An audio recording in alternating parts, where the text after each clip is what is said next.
হাই ৰাইজ, ভালে আছে? হা, এই চাওক মই ৰঙিয়াৰ পৰা আহি আছোঁ। ইমান সুন্দৰ জেগাখিনি মানে মই ইয়াতে অলপমান ৰখি দিছোঁ।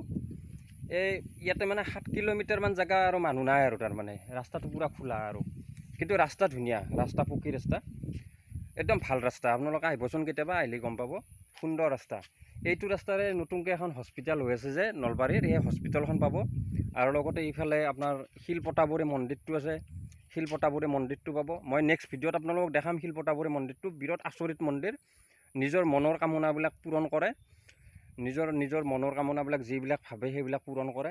শুদ্ধ মনেৰে আহিব লাগিব। নেক্সট ভিডিঅ'ত মই দেখুৱাম আপোনালোকক, গোটেইবিলাক দেখা পাব। ইমান সুন্দৰ পৰিৱেশ, আপোনালোকৰ এইখিনিত চাই লওক।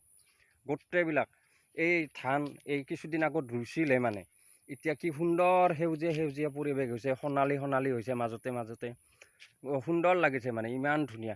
আবেলি টাইমততো বহুত ভাল লাগে, বহুত মানুহ আহে ইয়াতে বহুত মানুহ আহে আবেলি টাইমত, গম পাইছে? বহুত ভাল লাগে। মই আহি ইয়াত অলপ সময় ৰেষ্ট লওঁ, বিৰাট ভাল লাগে। মই গছৰ তলত এনেকৈ অলপ ৰেষ্ট লওঁ। চাই লওক কি ধুনীয়া পৰিৱেশ। এইটো শিলপটাবৰী মন্দিৰৰ শিৱ মন্দিৰ বনাই আছে। ইফালে ধুনীয়া, এইবিলাক মানে ধুনীয়া জেগা। আপোনালোকে চাই লওক জেগাবিলাক, ইমান ভাল লাগে। মানুহ আহে, এইবিলাক গাড়ী আহি আছে এনেকৈ আহি থাকে। এইটো ৰাস্তাতে এনেকৈ ধুনীয়াকৈ ঘগ্ৰাপাৰ পায়, ঘগ্ৰাপাৰ উঠিব পাৰি, ৰঙিয়া উঠিব পাৰি। ধুনীয়া আৰু এনেকৈ গৈ কেনে অকণমান গৈ কেনে হাৱে পায়, বহুত ভাল লাগে আৰু ৰাস্তাবিলাক।